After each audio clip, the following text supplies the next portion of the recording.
ಸರಿ ಅಮ್ಮ, ನಾವು ಹೊರಡೋಣ. ಉಳ್ದಿದ್ದ ಗಿಫ್ಟ್ನೆಲ್ಲ ನಾನು ಎತ್ಕೊಳ್ತೀನಿ.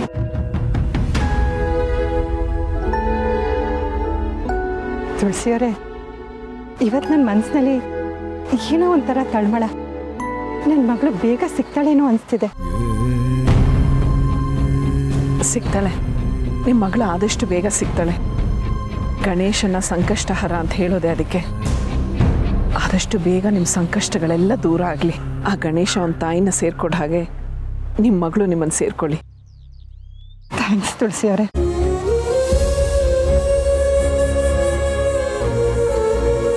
ನಾವೇನು ಬರ್ತೀವಿ ಮಂಜ ಅವರೇ, ಹೊರಡೋಣ.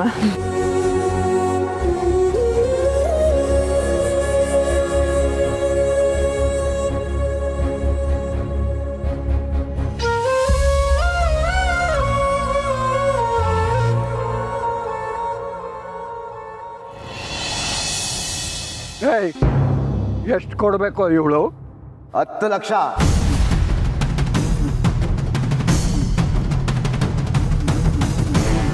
10 ಲಕ್ಷ ಅಂತ ಕೇಳ್ತಾ ಇದ್ದಂಗೆ ಮಾತು ನಿಂತೋಯ್ತು.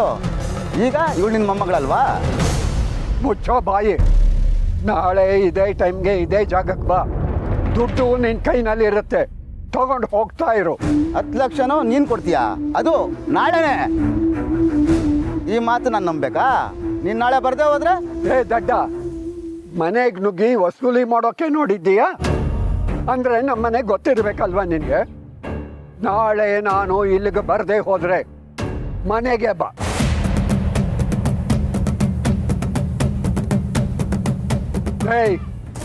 ಹೇಳಿದ್ ಕೇಳಿಸ್ತು ತಾನೆ? ಅಕಸ್ಮಾತ್ ನೀನು ಹೇಳಿದ ಸುಳ್ಳಾದ್ರೆ ನಿಮ್ಮ ಮನೆಯವ್ರು ಯಾರನ್ನೂ ಬಿಡಲ್ಲ. ಹೆಚ್ಚಿಗೆ ಮಾತಾಡಬೇಡ. ನಾಳೆ ಇಲ್ಲಿಗೆ ಬಾ ಅಂತ ಹೇಳಿದೀನಿ ತಾನೆ? ಬಂದು ದುಡ್ಡು ತಗೊಂಡು ಹೋಗ್ತಾ ಇರು. ಆಯಿತು, ಬರ್ತೀವಿ. ನಾಳೆ ಏನಾದ್ರು ದುಡ್ಡು ಸಿಕ್ಕಿಲ್ಲ ಅಂದರೆ ನಿನ್ನ ಮೊಮ್ಮಗಳು ನಿನ್ನ ಜೊತೆಲಿರಲ್ಲ. ನಾನು ಬದುಕಿರೋವರೆಗೂ ನನ್ನ ಮೊಮ್ಮಗಳು ಕೂದಲು ಮುಟ್ಟೋದಕ್ಕೂ ಬಿಡೋದಿಲ್ಲ. ಹೊರಡ್ತಾ ಇರು. ಬಂದ್ರ ನೋಡ ಬಿಡೋಣ.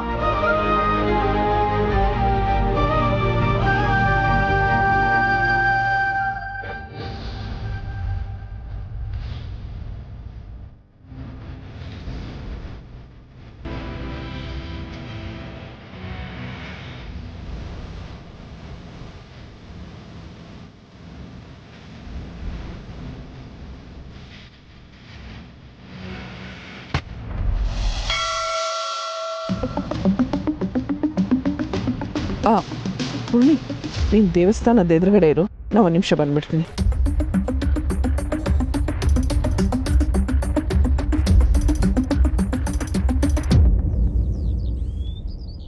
ದಯವಿಟ್ಟು ನನಗೆ ಕ್ಷಮಿಸ್ಬಿಡಿ, ನಿಮ್ಮನ್ನು ಇಲ್ಲಿ ನಿಲ್ಲಿಸಿ ಕಾಯಿಸ್ಬಿಟ್ಟೆ. ಪರವಾಗಿಲ್ಲ, ನೀವು ಯಾಕೋ ಗಾಬರಿ ಆಗಿದ್ದಂಗಿದ್ದೀರಾ? ಯಾಕೆ, ಏನು ವಿಷಯ, ಏನಾಯಿತು? ಅದು ಸರಿ, ನನ್ನನ್ನು ಯಾಕೆ ಇಲ್ಲಿ ನಿಂತ್ಕೊಳಕ್ಕೆ ಹೇಳಿದ್ರಿ? ಹೇಳ್ತೀನಿ. ನೀವು ಪೂರ್ಣಿದು ಅಂತ ಹೇಳಿ ನಮಗೊಂದು ಸರ ಕೊಟ್ಟಿದ್ರಲ್ಲ,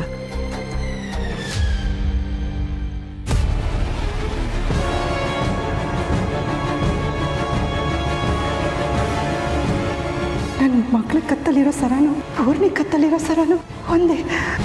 ಈ 2 ಸರದ ಡಿಸೈನ್ ಒಂದೇ ಅಷ್ಟೇ. ಪೂರ್ಣಿಗೆ ನಾನೇ ಈ ಸರ ಮಾಡಿಸ್ಕೊಟ್ಟೆ. ಪೂರ್ಣಿ ತನ್ನ ಮಗಳು ಅಂತ ಗೊತ್ತಾದ ಮೇಲೂ ಜನಾರ್ದನ್ ಅವಳನ್ನು ಮನೆಗೆ ಸೇರಿಸ್ಕೊತಾನೆ ಅನ್ನೋ ನಂಬಿಕೆ ನನಗಿಲ್ಲ. ಆಸ್ತಿ ಬರೋವರೆಗೂ ನಾಟಕ ಮಾಡಿ ಮತ್ತೆ ದುರಾದೃಷ್ಟದ ಮಗು ಅಂತ ಅವಳನ್ನು ದೂರ ಮಾಡಿದ್ರೆ ಪೂರ್ಣಿ ಸಂತೋಷವಾಗಿರ್ತಾಳ? ಅವಳ ತಂದೆ ಕುತಂತ್ರಕ್ಕೆ ತಾಯಿ ಮಗಳು ಬಲಿಯಾಗಬಾರ್ದು ಅಂತ ನಾವು ಹೀಗೆಲ್ಲ ಮಾಡ್ತಾ ಇದ್ದೀವಿ. ನಿಮ್ಮ ನಿರ್ಧಾರ ಸರಿಯಾಗಿದೆ. ಇಷ್ಟು ದಿವಸ ಪೂರ್ಣಿ ಅಪ್ಪ ಅಮ್ಮ ಬೇಕು ಅಂತ ಇಷ್ಟು ಒದ್ದಾಡ್ತಿದ್ಲು ಅಂತ ನಮಗೆ ಗೊತ್ತು. ಈಗ ಅವ್ರ ಅಪ್ಪನ ಕೆಟ್ಟ ಉದ್ದೇಶ ಅವಳಿಗೆ ಗೊತ್ತಾದರೆ ಆ ಮಗು ಎಷ್ಟು ನೊಂದ್ಕೊಳುತ್ತೋ ಏನೋ. ಹಾಗಿದ್ರೆ ನಾಳೆ ದಿನ ನಿಮ್ಮ ಹತ್ರ ಬಂದು ಯಾರಾದರೂ ಕೇಳಿದ್ರೆ? ನೀವೇನು ಯೋಚನೆ ಮಾಡಿಬಿಡಿ, ನಾನು ಯಾರಿಗೂ ಹೇಳಲ್ಲ. ಎಲ್ಲ ಸಮಸ್ಯೆಗಳು ಸರಿ ಹೋಗಿ ನೀವೇ ಅವಳ ಹತ್ರ ಅವಳ ತಂದೆ ತಾಯಿ ಬಗ್ಗೆ ಹೇಳೋ ಹಾಗಾಗಲಿ. ನಿಮ್ಮಿಂದ ತುಂಬ ಉಪಕಾರ ಆಯಿತು ಅನ್ನಪೂರ್ಣ ಅವರೇ. ಆ ಅನಾಥ ಕಂದಮ್ಮನ ನಿಮ್ಮನೆ ಸೊಸೆ ಮಾಡಿಕೊಂಡು ಎಷ್ಟು ಚೆನ್ನಾಗಿ ನೋಡ್ಕೋತಾ ಇದ್ದೀರ. ತಂದೆ ತಾಯಿಗಿಂತ ಹೆಚ್ಚಾಗಿ ಪ್ರೀತಿ ಕೊಡ್ತಾ ಇದ್ದೀರ. ಅವಳು ಒಳ್ಳೆಯದು ಕೆಟ್ಟದ್ದು ಎಲ್ಲ ನಿಮಗೆ ಸೇರಿದ್ದು. ನೀವು ಹೇಗೆ ಹೇಳ್ತಿರೋ ನಾನು ಹಾಗೆ ನಡ್ಕೋತೀನಿ. ಸರಿ ಅನ್ಪೂರ್ಣ ಅವರೇ, ನಾನು ಇನ್ನು ಹೊರಡ್ತೀನಿ. ಒಂದು ನಿಮಿಷ, ನಾನು ನಿನ್ನ ಜೊತೆ ಬರ್ತೀನಿ. ಪೂರ್ಣಿನ ಮಾತಾಡ್ಸಿ ಕಳಿಸ್ಕೊಡ್ತೀನಿ.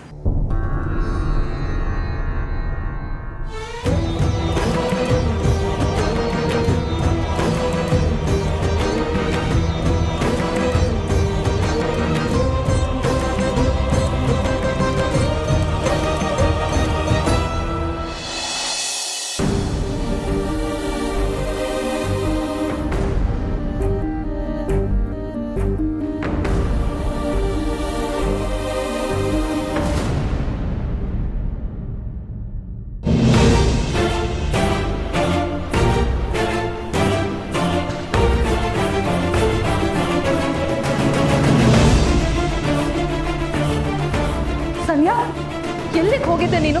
ಹಾಗೆ ಹೇಳ್ದೆ ಕೇಳ್ದೆ ಬಂದ್ಬಿಟ್ಯಲ್ಲ. ನಂಗೆ ಎಷ್ಟು ಗಾಬರಿ ಆಯ್ತು ಗೊತ್ತಾ? ಅಮ್ಮ ಬೇರೆ ನಿನ್ನ ಬಗ್ಗೆ ಕೇಳ್ತಾ ಇದ್ದಾರೆ, ನೀನು ಅಲ್ಲಿ ಇರಲೇ ಇರಲಿಲ್ಲ. ಅಷ್ಟು ಬೇಗ ಹೊರಟೋಳು ನೀನು, ಇಷ್ಟೊತ್ತಾದರೂ ಇನ್ನೂ ಮನೆಗೆ ಬಂದಿಲ್ಲ. ಆ ರೌಡಿಗಳು ಬೇರೆ ಫೋನ್ ಮಾಡ್ತಾ ಇದ್ದಾರೆ. ಎಲ್ಲಿಗೆ ಹೋಗಿದ್ದೆ ಸಂಧ್ಯಾ ನೀನು? ಆ ರೀತಿ ಹೇಳ್ದೆ ಕೇಳ್ದೆ ಬಂದ್ಬಿಟ್ರೆ ನಾನು ಏನಂತ ಅನ್ಕೋಬೇಕು? ತಾತ ಬೇರೆ ಮನೆಯಲ್ಲಿಲ್ಲ. ಅಕಸ್ಮಾತ್ ಅವ್ರ ಮನೇಲಿ ಇದ್ದಿದ್ರೆ.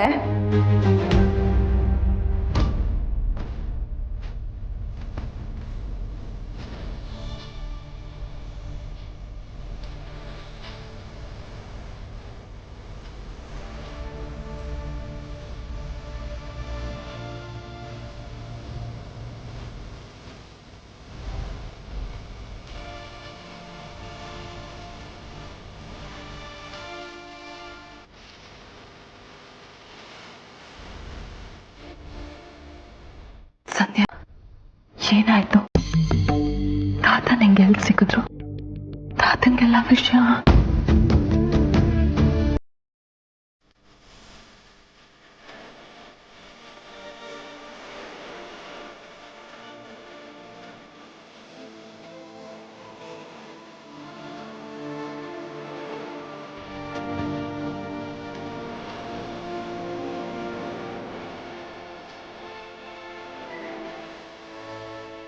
ತಪ್ಪಾಯ್ತು ತಾತ, ನನ್ನಿಂದ ತುಂಬಾ ದೊಡ್ಡ ತಪ್ಪಾಯ್ತು.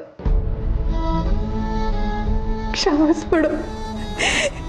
ನಿನಗೆ ನಾನು ಒಳ್ಳೆ ಮೊಮ್ಮಗಳಾಗ್ಲಿಲ್ಲ. ನಿಮ್ಗೆ ಯಾರಿಗೂ ನಾನು ನೆಮ್ಮದಿ ಕೊಟ್ಟಿಲ್ಲ. ನನ್ನಿಂದ ನಿಮ್ಗೆ ಕೆಟ್ಟ ಹೆಸರು ಬರೋ ಹಾಗಾಯ್ತು.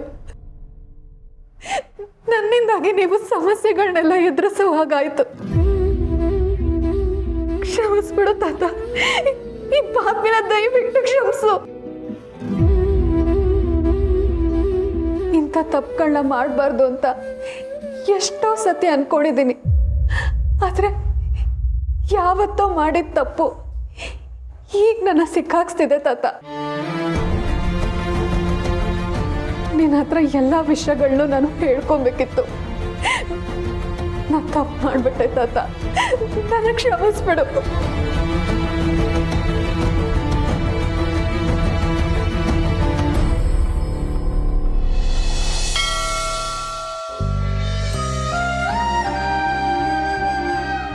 ಅನ್ಪೂರ್ಣಮ್ಮ, ನಾನು ಹೋಗಿ ಬರ್ತೀನಿ.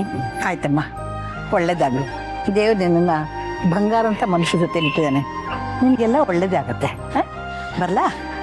ಬರ್ತೀನಿ ನಮಸ್ತೆ.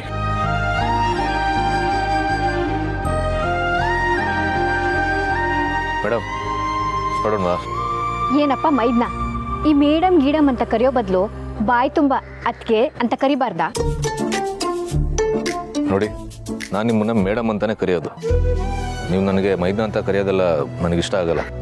ನೀವು ಮೊದಲೇ ದೊಡ್ಡ ಮನೆಯವರು, ಅಲ್ಲಿ ಕೆಲ್ಸಕ್ಕಿರೋನು, ಅಂದ್ಬಿಟ್ರೆ ಇನ್ನೇನೂ ಇಲ್ಲ. ಹಾಂ, ಈಗ ನೀವಿಬ್ರು ನಿಮ್ಮ ಜಗಳ ನಿಲ್ಲಿಸ್ತಿರೋ ಅಲ್ವೋ? ಹೊರಡೋಣವಾ? ಸರಿ, ನೀವಿಬ್ರು ಕಾರಲ್ಲಿ ಕೂತಿರಿ, ನಂಗೊಂಚೂರು ಕೆಲಸ ಇದೆ, ಮುಗಿಸ್ಕೊಂಡು ಬರ್ತೀನಿ. ಮತ್ತೆ ಕೆಲಸನಾ? ಬಂದ್ಬಿಡ್ತೀನಿ.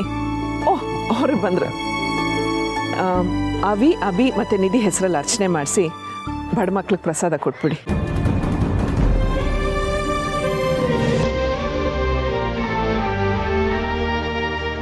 ಏ ಪಾಪು, ನಿಂತ್ಕೋ ನಿಂತ್ಕೋ. ತಗೊಳ್ಳೋ, ಬಾ ಕೊಡು. ನಾನು ಕೊಡೋದ? ಕೊಡು. ಸಮರ್ಥ್ ಮತ್ತೆ ಸಂಧ್ಯನ್ ಹೆಸರಲ್ಲೂ ಅರ್ಚನೆ ಮಾಡಿ ಪ್ರಸಾದನ ಹಂಚಿ. Thank you.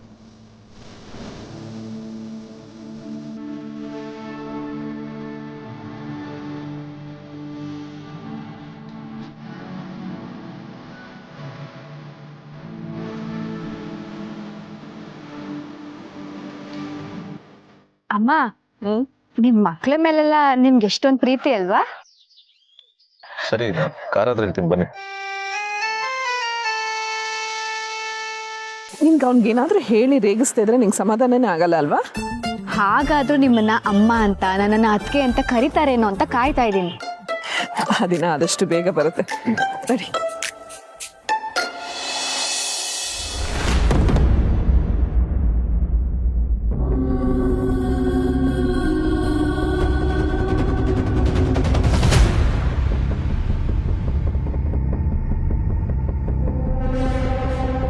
ಎದ್ದೇಳು ಮೇಲೆ,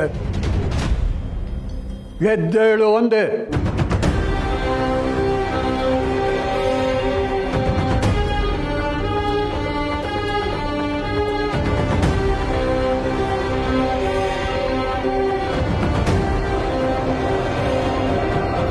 ಈ ಮನೆಗೆ ನಾನೊಬ್ಬ ಹಿರಿಯ ಅನ್ನೋದನ್ನ ಮರ್ತೇ ಬಿಟ್ರ? ಈ ಮನೆ ವಿಷಯದ ಬಗ್ಗೆ ತಪ್ಪಾಗಲಿ ಒಪ್ಪಾಗಲಿ ಅದನ್ನ ಹೇಳಲೇಬೇಕು ಅಂತ ನಿಮಗೆ ಅನ್ನಿಸ್ಲಿಲ್ವ? ಈಗ ಇಷ್ಟೆಲ್ಲ ಆದಮೇಲೂ ಇದನ್ನ ನನಗೆ ತಿಳಿಸ್ಬೇಕು ಅಂತ ನಿಮಗೆ ಅನ್ನಿಸ್ಲಿಲ್ವ? ಹೋಗಲಾಡಿ, ಇದರಲ್ಲಿ ನಿನ್ನೂ ಸೇರ್ಸೇ ಹೇಳ್ತಾ ಇದ್ದೀನಿ. ಈ ವಿಷಯ ಎಲ್ಲ ನಿನಗೆ ಗೊತ್ತಿತ್ತು ತಾನೆ?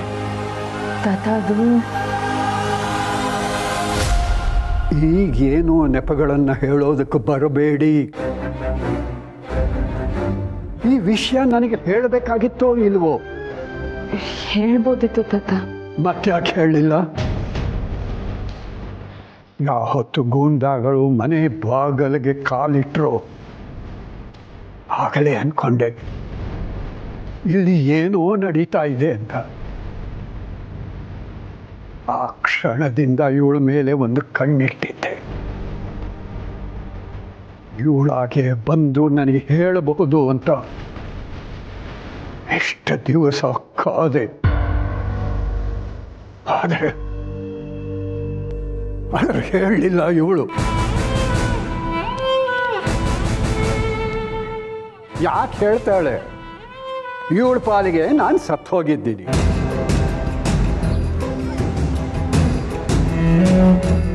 ನಾನು ಸತ್ತು ಹೋಗಿದ್ದೀನಿ ಅಂತ ಡೆತ್ ಸರ್ಟಿಫಿಕೇಟು ಮಾಡಿಸಿದ್ದಾಳೆ. ಅಂದಮೇಲೆ ಸತ್ತವನಿಗೆ ಹೇಳಿ ಏನು ಪ್ರಯೋಜನ? ತಾತ ಹಾಗೆಲ್ಲ ಮಾತಾಡಬೇಡ. ನನ್ನಿಂದ ತಪ್ಪಾಗಿದೆ ನಿಜ.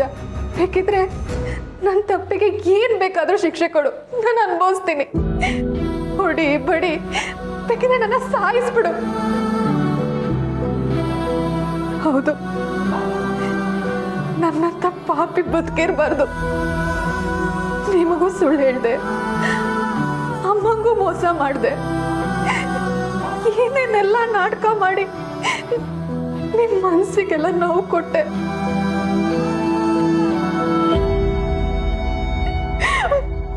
ಬದುಕಿರಬಾರ್ದು ತಾತ, ನಾನು ಬದುಕಿರಬಾರ್ದು. ನನ್ನ ಸಾಯಿಸ್ಬಿಡು.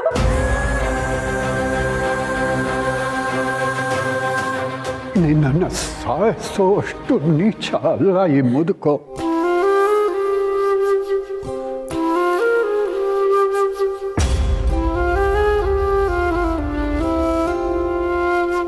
ಯಾವುದೇ ಮಕ್ಕಳು ತಪ್ಪು ಮಾಡಿದಾಗ ಅವ್ರನ್ನ ಬೈದೋ ಹೊಡೆದೋ ತಿದ್ದೋದಕ್ಕೆ ಪ್ರಯತ್ನ ಪಡ್ತಾರೆ. ಆ ಮಕ್ಕಳು ಬುದ್ಧಿ ಕಲಿತು ತಪ್ಪನ್ನು ತಿದ್ದುಕೊಂಡು ಜೀವನಾನ ಕಟ್ಕೋತಾರೆ ಅಂತನ್ನೋ ಆಸೆ. ಯಾವುದೇ ತಂದೆ ತಾಯಿಗಳು ಮಕ್ಕಳನ್ನು ಹದ್ದು ಬಸ್ತಲ್ಲಿ ಇಟ್ಕೋಬೇಕು ಅಂತನ್ನೋದು ಆ ಮಕ್ಕಳ ಮೇಲಿನ ಅಧಿಕಾರದ ಹುಚ್ಚಿನಿಂದಲ್ಲ, ಮಕ್ಕಳ ಮೇಲೆ ಅವ್ರಿಗಿರೋ ಪ್ರೀತಿಯಿಂದ. ಆದರೆ ನೀವು ಆ ಪ್ರೀತಿನ ಅರ್ಥ ಮಾಡ್ಕೊಳ್ಳಲ್ಲ. ಈ ವಯಸ್ಸಲ್ಲಿ ನಾವೆಲ್ಲ ನಿಮಗೆ ರಾಕ್ಷಸರ ಥರ ಕಾಣಿಸ್ತೀವಿ. ಅದಕ್ಕೆ ಅದನ್ನು ನಮ್ಮಿಂದ ಮುಚ್ಚಿಡೋದಕ್ಕೆ ಹೋಗಿ ಏನೇನೋ ಅನಾಹುತ ಮಾಡ್ಕೋತೀರಿ. ದೊಡ್ಡವ್ರ ಮಾತು ಕೇಳಿ ಒಳ್ಳೆಯ ಜೀವನ ನಡೆಸಿದ್ರೆ ಸಂತೋಷವಾಗಿ ಸುಖವಾಗಿ ನೆಮ್ಮದಿಯಾಗಿ ಇರ್ಬೋದು. ಇಲ್ಲ ಅಂತಂದರೆ ನಿನ್ನ ಹಾಗೆ ಹಾದಿ ಬೀದಿನಲ್ಲಿ ಮನೆಯವ್ರ ಮರ್ಯಾದೆ ಎಲ್ಲ ಕಳೆದು ಕೊನೆಗೆ ಪ್ರಾಣ ಕಳ್ಕೊಳ್ಳೋ ಸ್ಥಿತಿಗೆ ಬರ್ತೀರ.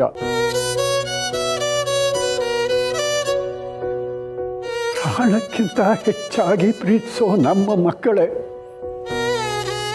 ನಮ್ಮ ಕಣ್ಣ ಮುಂದೆನೆ ಸಾಯ್ತೀವಿ ಅಂತಂದಾಗ ನಮಗೆ ಬದುಕಬೇಕು ಅಂತ ಅನ್ಸುತ್ತಾ?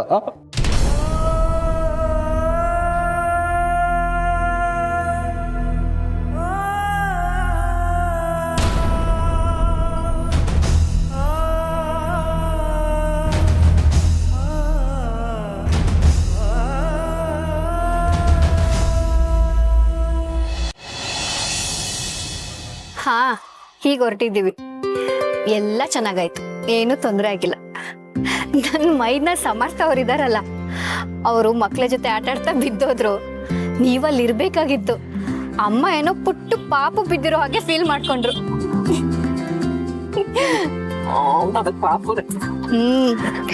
ಅವ್ರ ಕೋಪ ಗೊತ್ತಲ್ಲ ನಿಮ್ಗೆ. ದೇವಸ್ಥಾನದಲ್ಲಿ ಡೊನೇಷನ್ ಕೊಡೋ ವಿಷಯದಲ್ಲಿ ಕೋಪ ಮಾಡ್ಕೊಂಡು ಮನೆಯಿಂದ ನಮ್ಗೆ ಬೇರೆ ಕಾರ್ ತರಿಸಿ ಅವ್ರು ಹೊರಟ್ರು.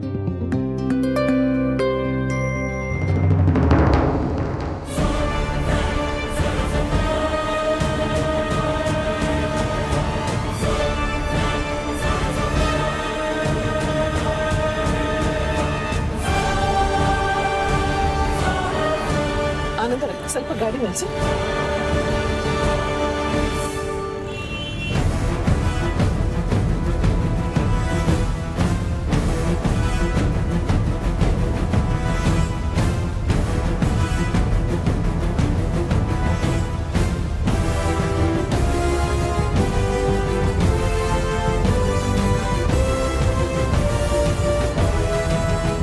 ಇದೇನಿದು?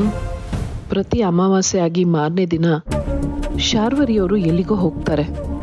ಈ ರೀತಿ ಹೂವು ಹಣ್ಣು ತಗೊಂಡು ಹೋಗ್ತಿದ್ದಾರೆ ಅಂದ್ರೆ ಅವತ್ತಿನ ಹಾಗೆ ಸ್ಮಶಾನಕ್ಕೆ ಹೋಗ್ತಿರ್ಬೋದಾ? ಆದ್ರೆ ಯಾಕೆ ಹಾಗೆ ಹೋಗ್ತಿದ್ದಾರೆ? ಅವ್ರಿಗೆ ಯಾರೂ ಇಲ್ಲ ಅಂತ ಹೇಳಿದ್ದಲ್ವಾ? ಆದರೂ ಸ್ಮಶಾನಕ್ಕೆ ಹೋಗುವಂಥದ್ದೇನು? ಅವ್ರೇನಾದರೂ ದೇವಸ್ಥಾನಕ್ಕೆ ಹೋಗ್ತಿದ್ದಾರಾ? ಇಲ್ಲ, ದೇವಸ್ಥಾನಕ್ಕಾಗಿದ್ದಿದ್ರೆ ನಮ್ಮ ಜೊತೆನೆ ಬರ್ತಿದ್ರು. ಹಾಗಿದ್ರೆ ಅವರು ಹೋಗ್ತಿರೋದು ಸ್ಮಶಾನಕ್ಕೇನಾ? ಅಮ್ಮ, ಏನಾಯ್ತು? ಯಾಕೆ ಇಲ್ಲಿಗೆ ಬಂದ್ರಿ? ಏನಿಲ್ಲ, ಅದು ಸ್ವಲ್ಪ ಹೂ ತಗೊಳ್ಳೋಣ ಅಂತ ಬಂದೆ. ನೀನು ಕೂತಿರೋ, ನಾನು ತಗೊಂಬರ್ತೀನಿ. ಹೋಗ.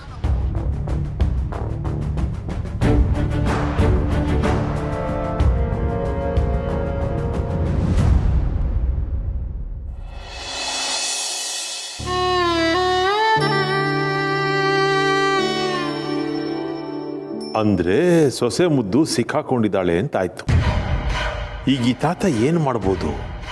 ಕೊತ ಅಂತ ಕುದಿತಾ ಇದ್ದಾರೆ. ಮನೆಯಿಂದ ಆಚೆ ಹಾಕ್ಬಿಡ್ತಾರ? ಅಯ್ಯೋ, ಅವಳನ್ನು ಮನೆಯಿಂದ ಆಚೆ ಹಾಕಿದ್ರೆ ನಾನು ಈ ಮನೇಲಿ ಹೇಗಪ್ಪ ಇರೋದು? ಮನೆ ಸೊಸೆನೇ ಇರಲ್ಲ ಅಂದಮೇಲೆ ಮನೆಗೆ ಬೀಗ, ಬಾಯಿಗೆ ಬೀಗ ಹಾಕ್ಕೊಂಡು ಹೋಗಲೇಬೇಕಲ್ಲ. ಏನು ಮಾಡೋದು? ಎಲ್ಲಿಗೆ ಅಂತ ಹೋಗೋದು?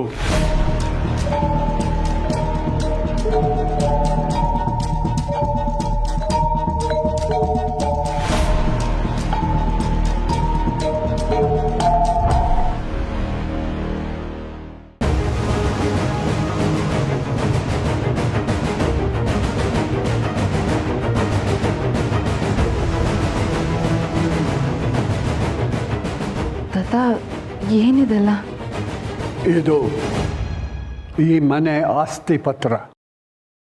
ಇದನ್ನು ಅಡವಿಟ್ಟು ಇವಳ ಸಾಲ ತೀರಿಸ್ಬೇಕು ಅಂತ ಅಂದ್ಕೊಂಡಿದ್ದೀನಿ.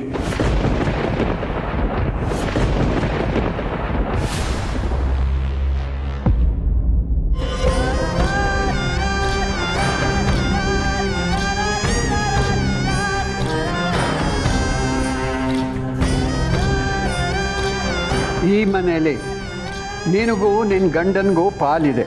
ಅದಕ್ಕೆ ನಿನ್ನನ್ನು ಕೇಳ್ತಾ ಇದ್ದೀನಿ, ಈ ಮನೇನ ಅಡ ಇಟ್ಟು ಇವಳು ಸಾಲ ತೀರಿಸೋದಕ್ಕೆ ನಿಂದೇನಾದರೂ ಅಭ್ಯಂತರ ಇದೆಯಾ? ಖಂಡಿತ ಇಲ್ಲ ತಾತ. ಸಂಧ್ಯಾ ತಿದ್ಕೊಂಡಿದ್ದಾಳೆ ಅಂತ ನನಗೆ ಗೊತ್ತು. ಅವಳು ತುಂಬ ಬದಲಾಗಿದ್ದಾಳೆ.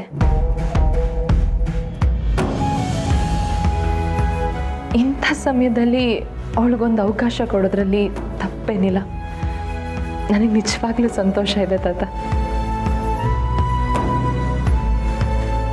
ಬೇಡ ತಾತ, ನನಗಿದ್ಯಾವುದು ಬೇಡ. ನಾನು ಮಾಡಿರೋ ತಪ್ಪಿಗೆ ನಿಮ್ಗೆ ಅಂತ ಇರೋ ಒಂದು ಮನೇನೂ ಅಡ ಇಡೋದು ನನಗಿಷ್ಟ ಇಲ್ಲ. ನಿನಗಿಷ್ಟ ಇಲ್ವಾ? ಹಾಗಾದರೆ ನೀನು ಮಾಡಿರೋ ಈ ಸಾಲನೆಲ್ಲ ಹೇಗೆ ತೀರಿಸ್ತೀಯ? ನಾಳೆ ಅವರು ಮನೆ ಬಾಗಿಲಿಗೆ ಬಂದು ನಿನ್ನ ಜೊತೆ ಕೆಟ್ಟದಾಗಿ ನಡ್ಕೊಂಡ್ರೆ ಆಗ ಏನು ಮಾಡ್ತೀಯ?